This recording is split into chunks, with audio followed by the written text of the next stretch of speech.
So DOD officials make the case for keeping the draft, women included. So, what we have, as I'm sure all you know, and I remember filling the card out when I turned 18, we do not have an active draft in this country, no, but we technically still have the draft on reserve.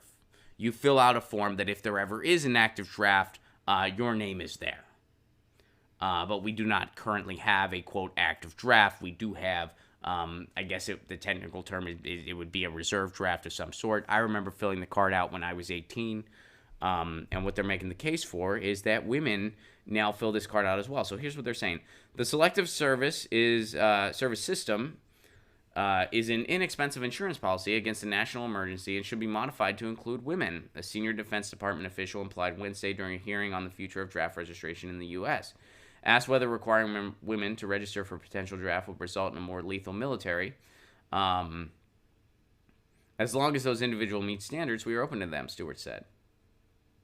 But when Jeanette James, a member of the Federal Commission studying the future of the draft and a former Professional House Armed Service Committee staff member, pressed Stewart, pointedly asking, so am I hearing yes, it would lead to increased lethality in the military? Stewart replied without hesitation, it is already.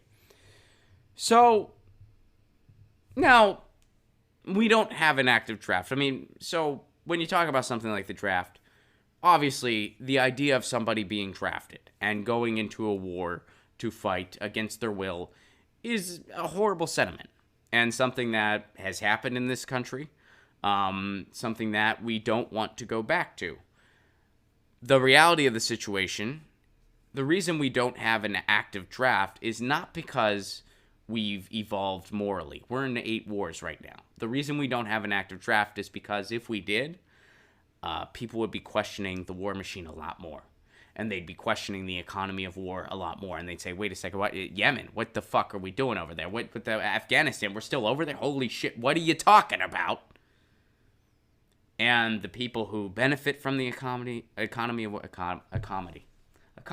It's a comedy of war. That's our. It's not a comedy, unfortunately. It's far from it. The economy of war, the people benefiting from the economy of war. Man, I can't talk today. Holy shit. I flub words a lot. You guys know that.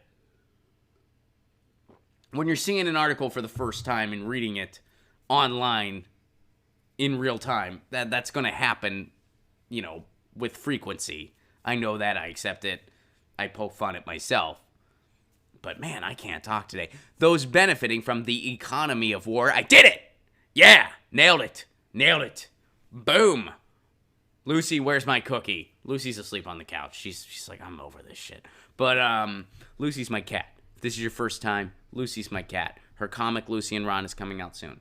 Those that benefit from the economy of war, they don't want you asking these questions. And that's why we don't have an active draft. That's just the reality of it. As far as should women be included, I don't see why not. Women can register to serve. Women can choose to serve. So why wouldn't they be included when you register for the draft?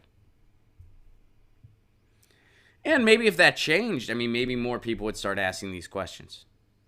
Maybe the war machine would be called out a little more. So let me see what you guys are saying to that. So Moonborn says, women don't have to fill that out. I never knew that. I'll be honest with you, I didn't know that either.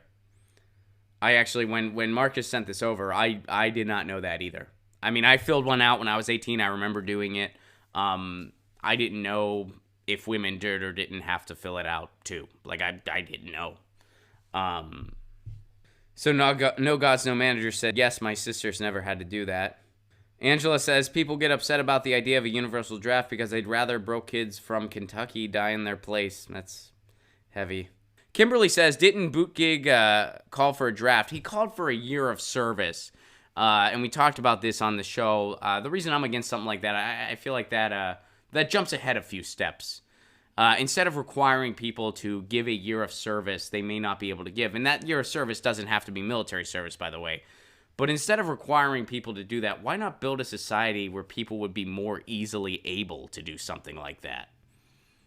Like instead of saying, hey, you have to have a year of service, gee, some people by the age of 18, they're already supporting a family of their own, or they're supporting their family, their parents, or they're working full time and they have no choice otherwise, or they're facing crippling student loan debt after college. You get the idea. Get your news on with Ron. Don't you wanna know what's going on? We're getting our news on today. Get your news on with Ron. Don't you wanna know what's going on? We're getting our news on today. Yeah, yeah, yeah. You can tweet me an article at Ron Placone. We'll go through it together and make it our own. Get your news on with Ron. Don't you wanna know